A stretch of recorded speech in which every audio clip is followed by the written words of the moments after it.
Hey guys, welcome to Juicy Tea, where I read out the best stories on Reddit, so you don't have to. The funny, shocking, and satisfyingly juicy. Today's Crazy Karen Tuesday, where we encounter Karens in the wild.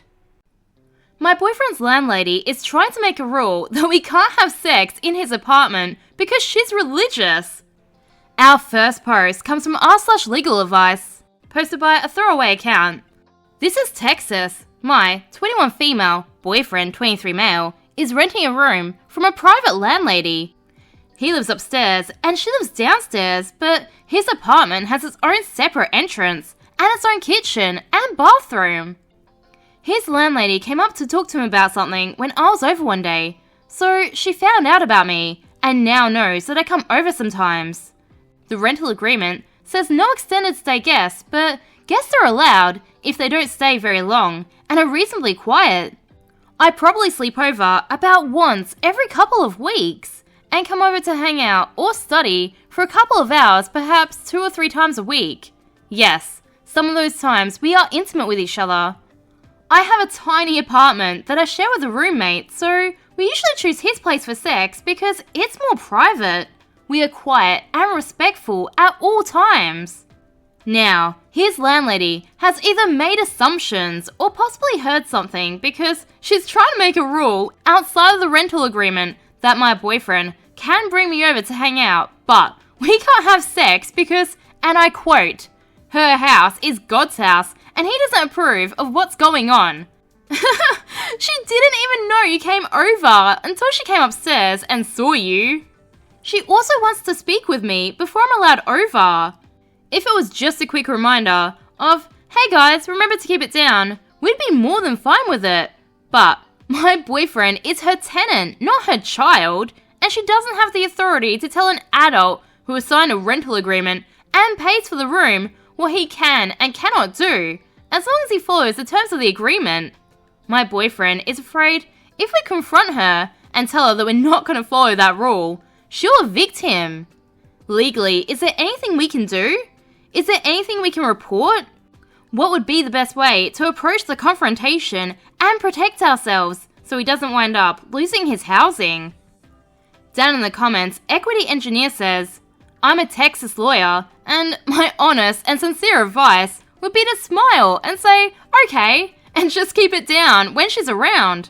Not everything needs to be blown up, but if she escalates it, yeah, she can't prove that you're having sex, but if she can, there's a bigger issue here.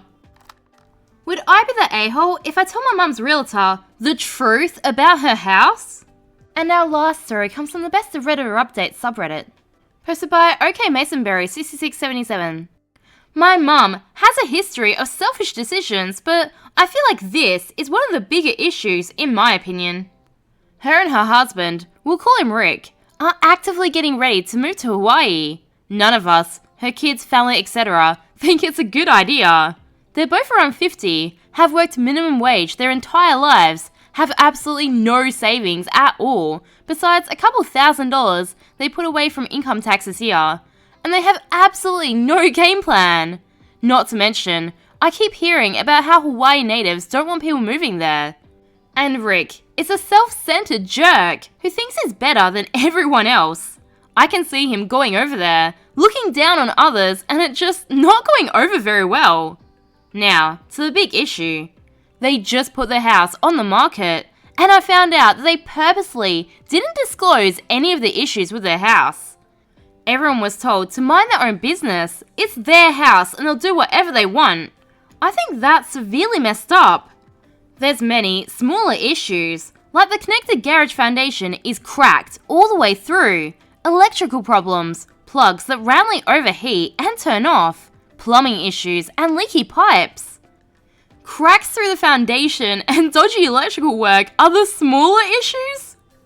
But the kicker is there's black mold all through the outer walls of both bedrooms and all through the floor in the kitchen. There are spots in the kitchen where if you step in a certain way, your foot will just squish through what's supposed to be a Lemonian floor. Yikes, that place is a death trap.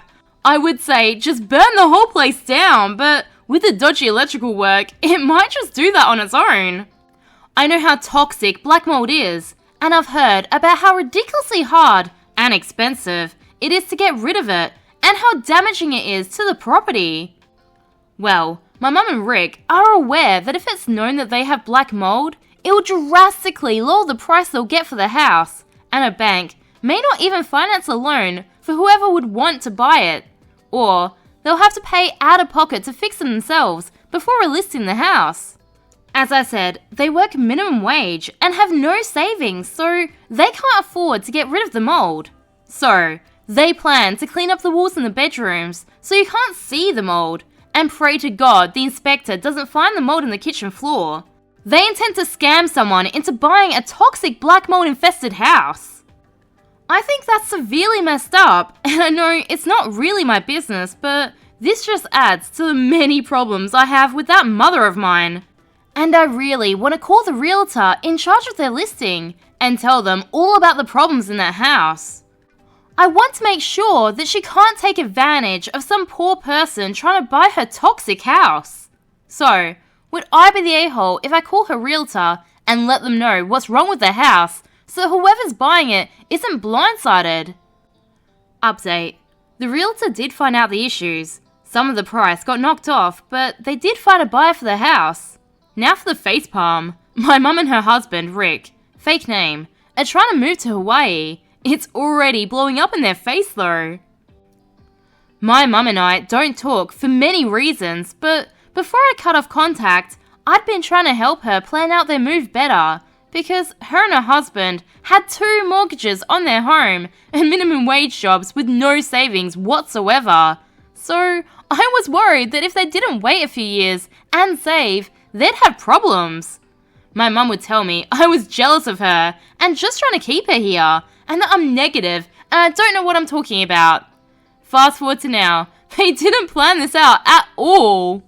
They both quit their jobs already and have already gone through most of their last paycheck and garage sale money. They're supposed to be moved out of their house by the 31st so they can start closing, but they have nowhere to go. They were originally going to go camping for a little bit, but now they can't. They had originally rented a storage unit to store their stuff while they went over and found a house. That's right, they didn't even secure an apartment or a house before selling their house. They also haven't even bought plane tickets, LMAO. They didn't plan anything at all. But anyways, they ended up taking their stuff out of storage and paying for a pod to put their stuff in to send to Seattle so they can ship all their stuff over now. Again, they don't even have a home yet. But don't they need an address to send it all to? This story is giving me anxiety. Well, because they haven't closed yet, because they haven't moved out yet, they haven't got the house money yet, and won't until after they move out and close.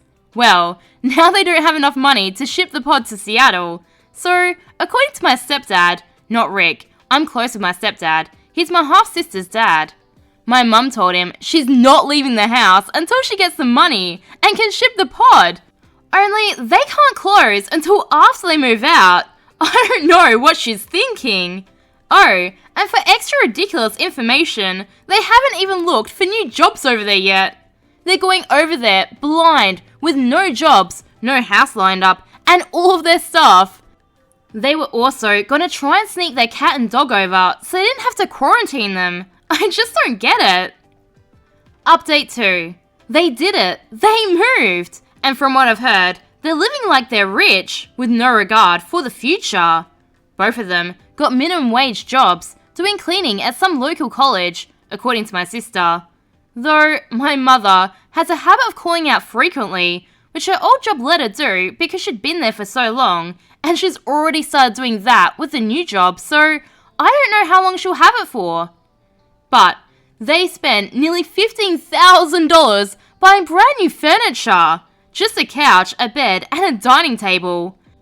They haven't got a car yet because Mum's husband refuses to get one unless it's a specific brand new truck because he's too good for a used car. He told my stepdad, "You're not going to see me driving around in a used car."